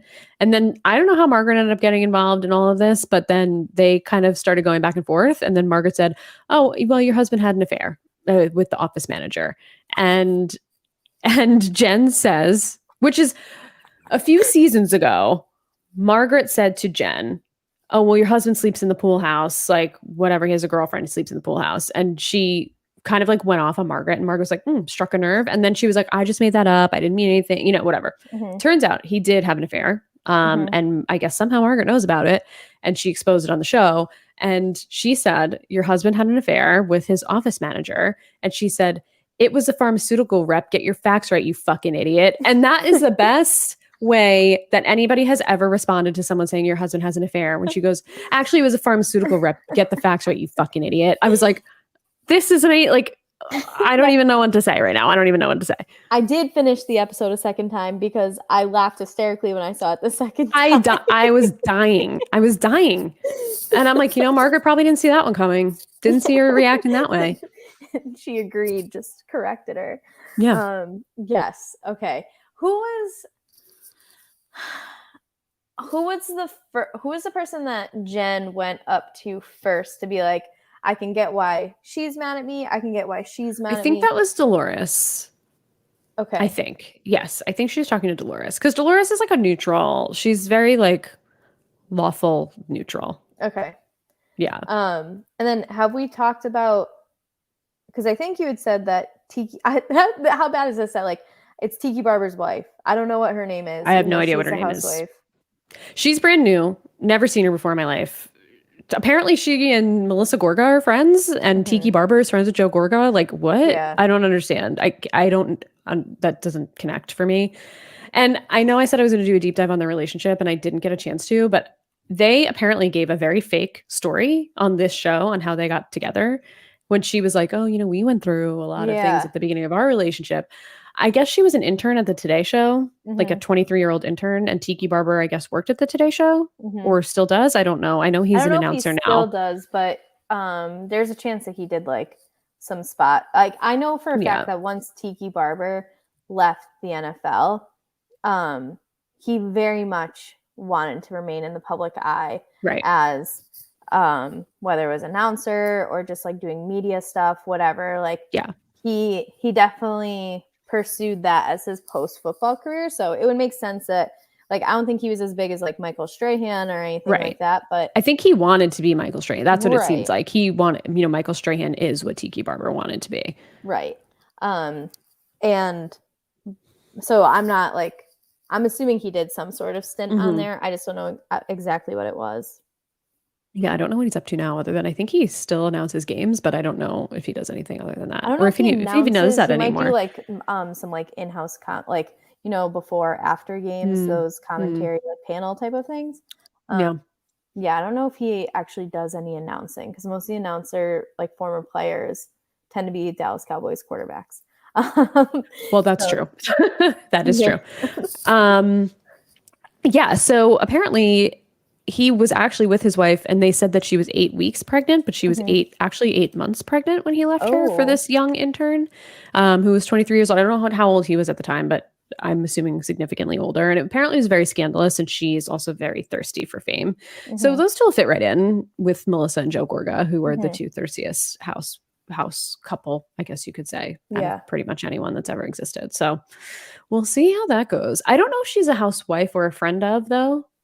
Oh, okay. She might be a wife. I don't know. I actually didn't even know they brought anybody in new this season, so I was surprised to see her. So we'll see how that goes. But if he wants to be famous, he's on the right franchise with the husbands. The husbands get a lot of time on the show, so. Okay, yeah. When he came on, I was like, oh, someone I know. Tiki Barber. Yeah, I was like, wait, I know him. And then I was like, oh my God, wait, that's Tiki Barber. This is weird. I was like, why do I know him? And then I was like, oh, it's Tiki Barber. That's very strange. I also have something in common with whatever, and I told you this, whatever housewife named their dog after Tiki. Yes. We had given my uncle a puppy, and after his dog had passed away, and he just couldn't handle having a puppy. So we took the puppy for a month or so until we could find a home, because we already had 3 dogs, and in our town you can't have more than 3, otherwise you're seen as a breeder, and so you have to get a certain license, whatever. Plus it was an Akita, and they're super territorial, and we always get new dogs after one unfortunately passes away. But I named that dog Tiki, and it was after Tiki Barber, even though I'm a huge Cowboys fan, but I always just thought Tiki was a fun name for a dog. So I too had a dog named after Tiki Barber at some point. That is pretty funny. That is very funny. Yeah, so when she said that, I was like, oh my God, me too. Yeah. I'm trying to think of other things that happened that I just was like, whoa, this is a lot. Go ahead. Go ahead. No, you go ahead. All right. I'd seen on Reddit that someone made a comment along the lines of if Teresa's daughters are going to be this involved, especially the oldest one, is it Gia? Gia. Mm-hmm. Just make her a housewife. Yeah, I see that a lot. And that happened a lot back in the day with Vicky's daughter, Brianna, too, on the OC, because they were young when these shows started, and then they graduate school, and then they go to college and whatever, and they become adult women. And they do get in the mix a little bit. And I know there's a lot of well, if they're that age and they're getting in the middle of the drama, then they shouldn't be considered off limits anymore, which is fair, I think, to an extent. I don't know that I want a mother-daughter housewife combo. The only place where I think it could work is New Jersey, because it is very family-oriented. It's always been about family. There's been a lot of family members on the show. So maybe they could be the first, but I think she's too young. She's too young. She's only 21. During it, she was 20. So she's not a housewife yet. She's still. No. And maybe when she's in her 30s, if this show is still somehow on TV, which it probably will be, then maybe I could see it. But I think she's too young now at this point. It wouldn't make sense. But I'm excited to see her. It seems like she's going to bring the drama, and she's really going to bring the heat to her uncle, Joe Gorga. Which, you know what? Someone needs this guy. This guy historically acts like he's always been the good guy and trying to do the right thing. And New Jersey is the franchise where there is the most seedy underbelly of these people, where you can really dig up a lot about them and their past. And specifically around Melissa and Joe, there's a lot and they really do their best to paint themselves as we're just the nice brother and sister-in-law, and Teresa hates us and treats us terribly. But there's a lot more to it behind the scenes that has been well documented. There's actually a blog called the Fame Horgas that goes into everything. I mean, it's deep. So there's a lot out there about some of this stuff. That might have to be a read once I watch the whole series versus I reading it now. Okay. Yeah, don't read it now. Watch it and then read it when you're done, and then you'll get the full dynamic of New Jersey, and then you'll understand why there's so many layers to it, because it's a lot. It's a lot. But Joe, I think it's time for Joe to get taken to task a little bit, because he's very much the Joe Giudice hates me, and Teresa stands by her husband over me, and it's just shut up, Joe. Just shut up, Joe. You're a bad guy. Did you think the comment that he made when he was asked about the video was that bad? Because I didn't I kind of thought it was funny. I'm just oh, I miss him right now.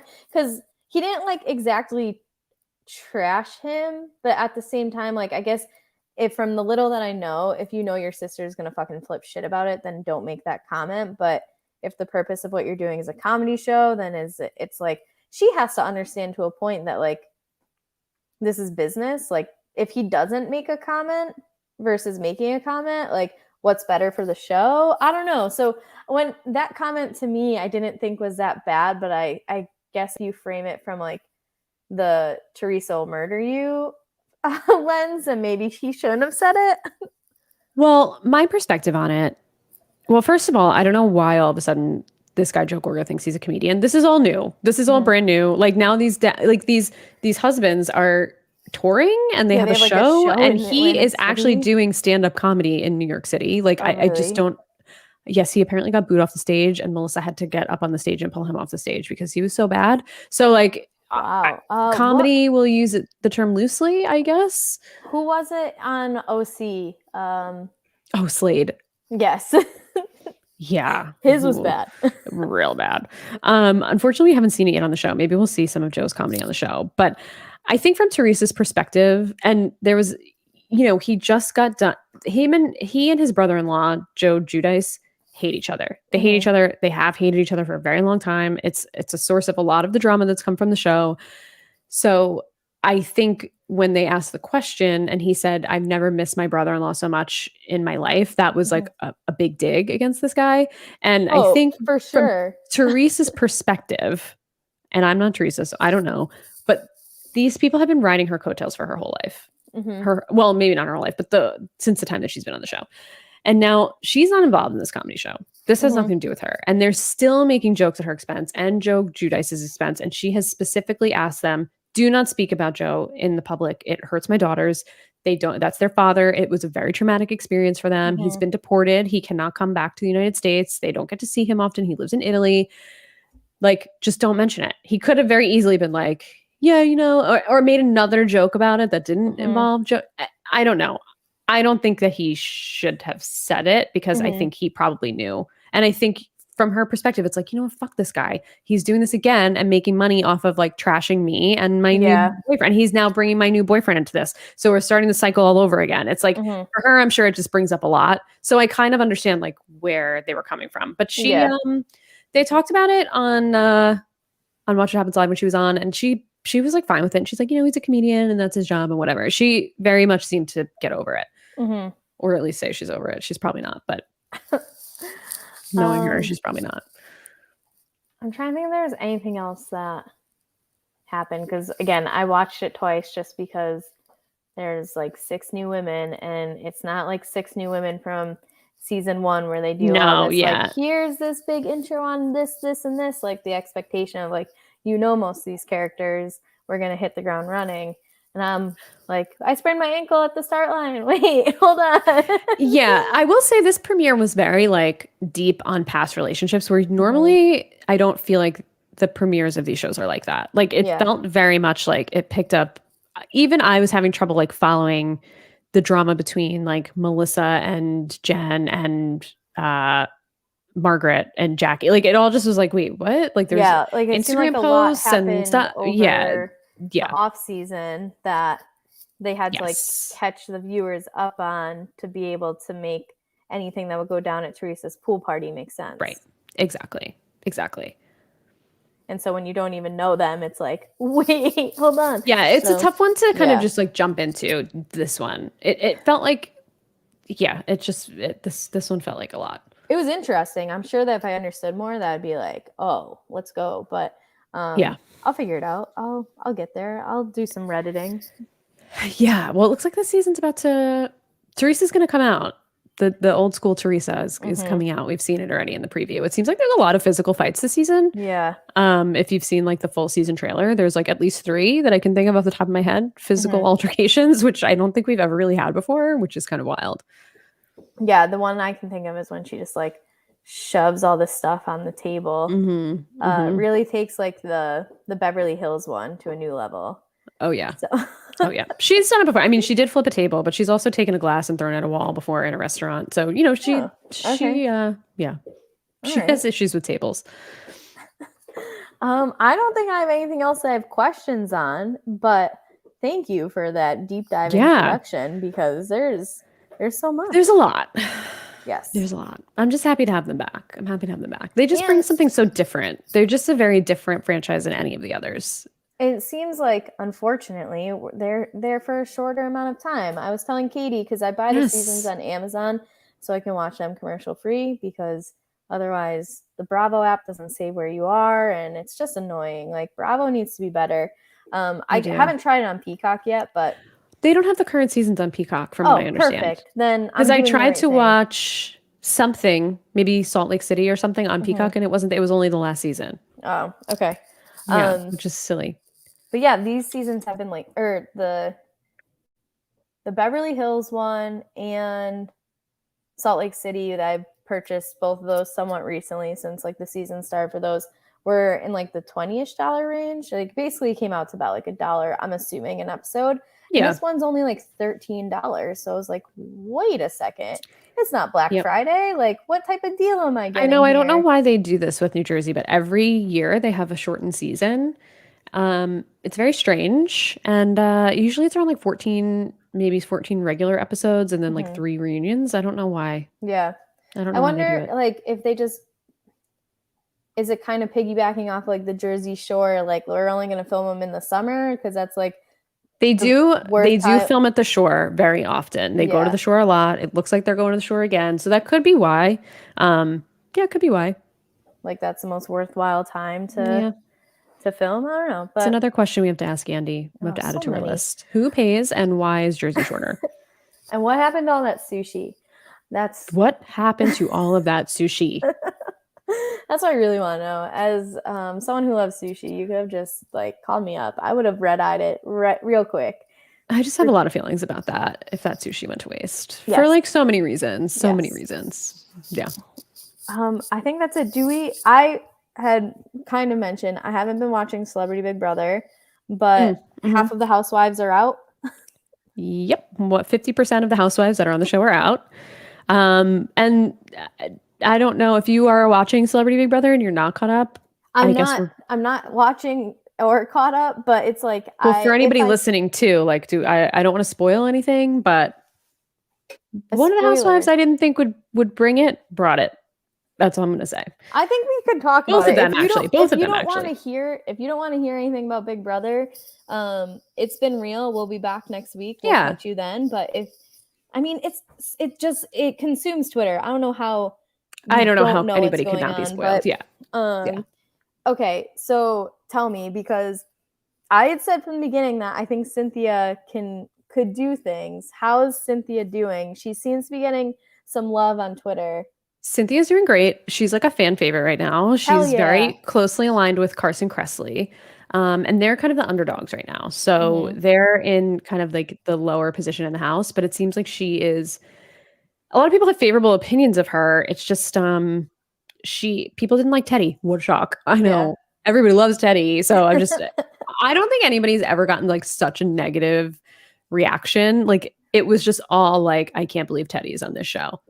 But I will say, we only had Teddy was the first boot. Manifested, and it happened.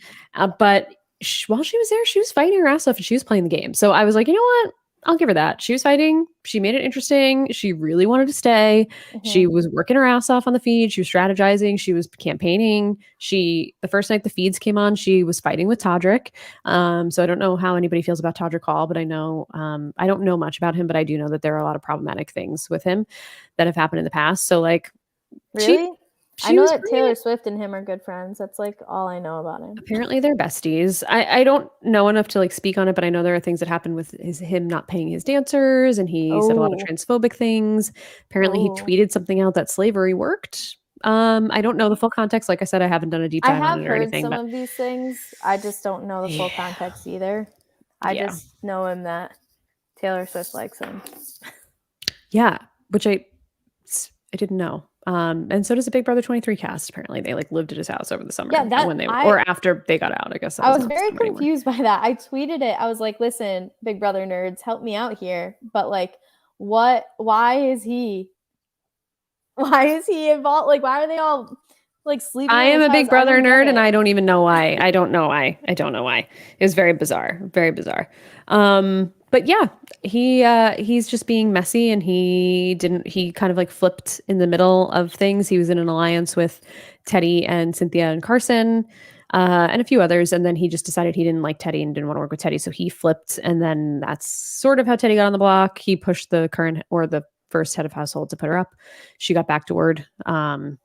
And she was not happy about it. And she's going off. She's on Instagram talking about it. She's talking shit about Todrick, talking about everybody in the house. She got it really in. And she's like, now just all she does is talk about Big Brother on her Instagram. I looked at her Instagram yesterday and it was just full of Big Brother stories. She has a podcast with Tamra that apparently she's going to answer everybody's Big Brother questions on. Oh, okay. So maybe I'll take one for the team and I'll listen, see if she has anything interesting to say. But yeah, I'd seen something maybe on Reddit of like, someone summarized basically what she had said, or maybe they just like posted. Oh, that happened already. Okay, great. No, not that podcast. Just okay. Stuff from her Instagram.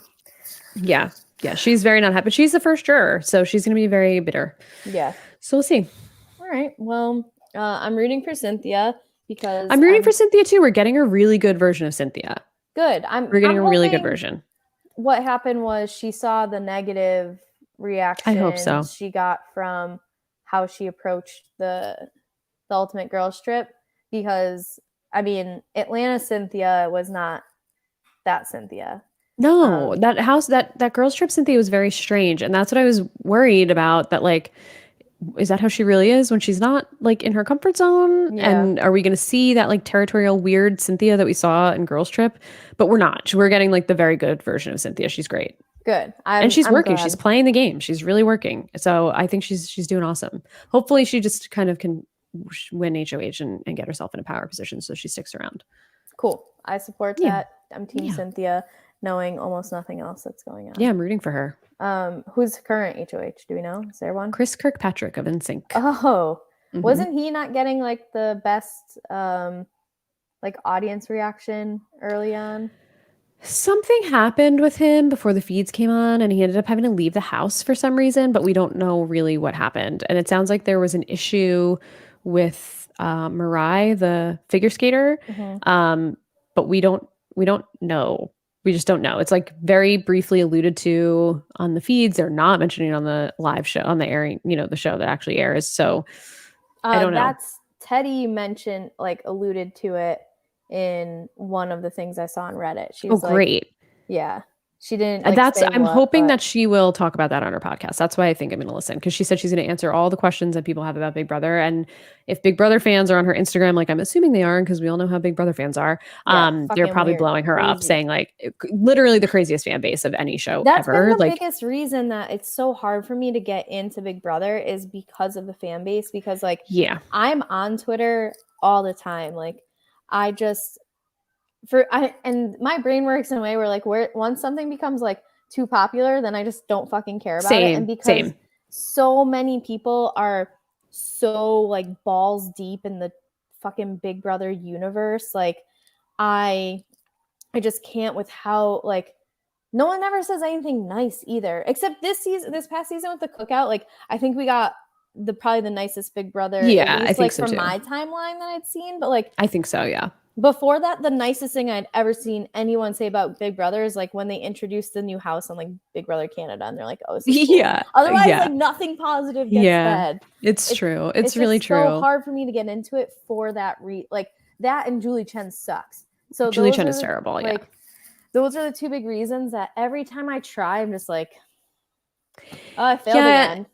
Big Brother has and I think they did a great job on season 23. They got rid of their casting, or their traditional casting director.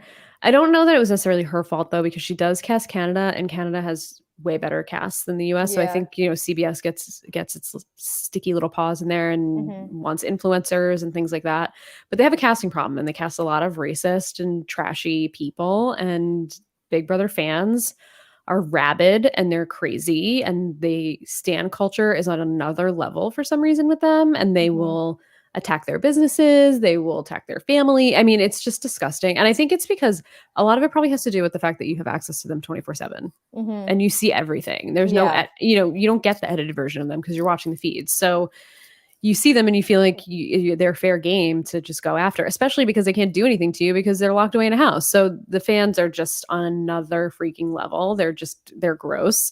Sorry, Big Brother fan. I mean, I'm a Big Brother fan, but there's like a toxic stan culture that comes along with Big Brother for some reason. It's very wild. It's wild. I've never seen anything like it for any other show.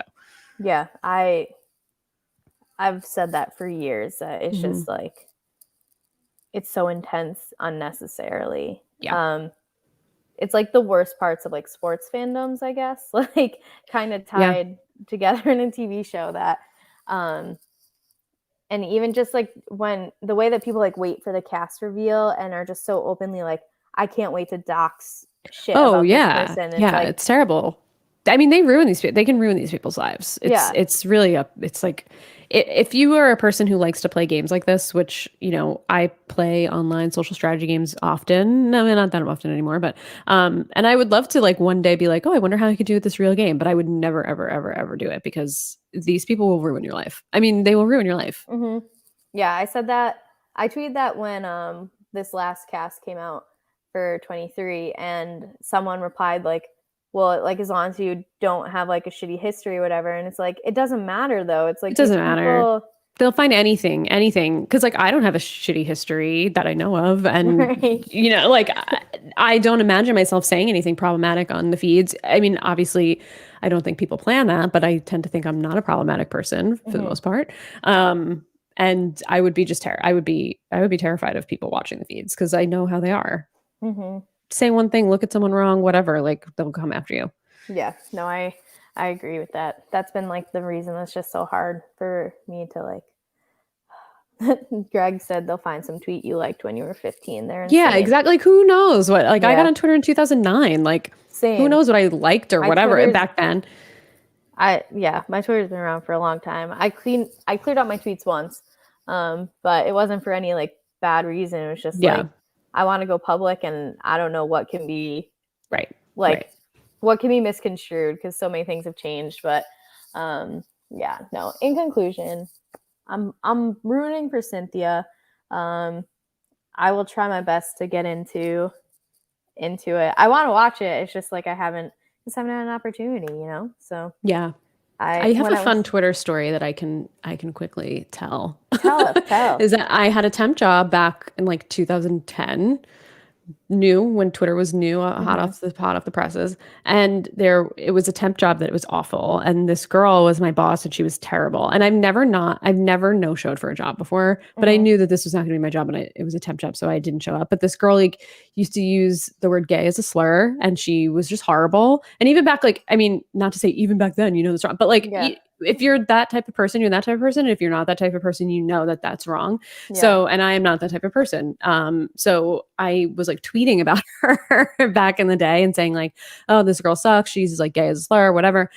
And I didn't show up. I was like, this job is terrible. And then the IT guy like messaged me on Twitter back in the day to be like, hey, are you coming back to this job? Because I didn't show up, and I just like never answered him. So that's like my one time where like I got caught on Twitter doing something where like, but I was like standing up for the right thing because she was like that's gay, you know, like stuff like that. And I'm just like, girl, what year do you live in that you think that this is appropriate? It's not. And I was tweeting about it, and I got caught by the IT guy at that company. I never answered, and I never showed back up.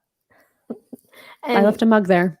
You're thriving still, so that's what matters. Got away with it. What she's up to these days. We'll never know. I have no idea what her name is. She'll probably be cast on Big Brother. She probably will be cast on Big Brother. She's prime pickings for Big Brother.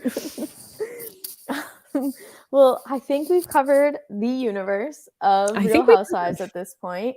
And more. Because, we definitely dived into what they were or are doing on Big Brother. R.I.P. Teddy. But we're very excited for what she has to say outside the Big Brother house. That is for sure. Yeah, can't wait to hear it. Never thought I'd say that. Yeah, right? Like, please, Teddy, talk. Who yeah, please. All right, Katie. Take advantage of it while you can, Teddy. It's not going to last.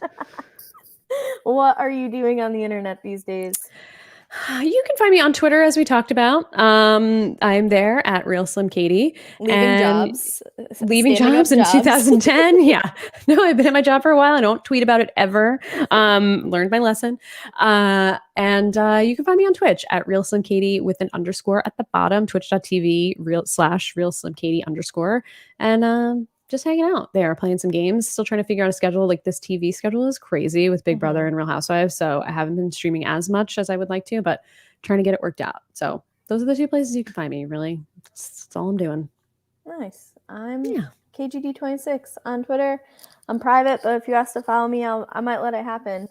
I don't even think I've been tweeting much. It's just been like thing after thing lately, and so I'm just waiting for life to settle down a little. Yep. But life is lifing right now. Yeah, that is for sure. I was so happy because today I had so much to do, and I am absolutely notorious for underestimating how much time something is going to take me. I'm like, okay, I can get this paper done in like 3 hours, and it's like hour 5, and I'm about halfway through, and I'm like, someone punch me in the face for being this dumb yet again. And today I overestimated the amount of time I would need for everything. Good. So I had time to like relax and like it. I was just so happy with myself today. I'm like, wow, this is phenomenal. I really need, if this is the direction my life is going, estimating the time that I need. That's great. Bless up. So, but yeah, I don't know if I'm tweeting anything good. I've stopped tweeting my Wordle results. So if you want to know how I'm Wordling, just let me know. I'm still playing. Me too. I'm not doing well. I'm just bad at Wordle. So I found a site that lets you go back and play all the previous Wordles because I didn't start till whenever. And I got my first Wordle wrong ever today. Wow. I'm actually kind of sad about it, to be honest. I'm really sorry. Yeah. I've been in the wrong Wordle camp hundreds of times by now. So welcome. Do you guys have sweatshirts or jackets? Like we should. We should have some merch. We are, as Silent Podcast, not only anything but silent, but we are on the up and up. So follow us on Twitch at Silent Podcast, YouTube Silent Podcast, and Twitter we're silent_podcast. We just put out a new graphic that update like who's podcasting. Katie was on there. She's been added. She's official. She's no longer a friend of. She's got her own little finger in front of her face. Is that our like Real Housewives of Real Housewives of Silent Podcasters? We each have our own I'm finger. holding my finger instead of like a peach or whatever. Yeah, it's like the beginning of a Pretty Little Liars.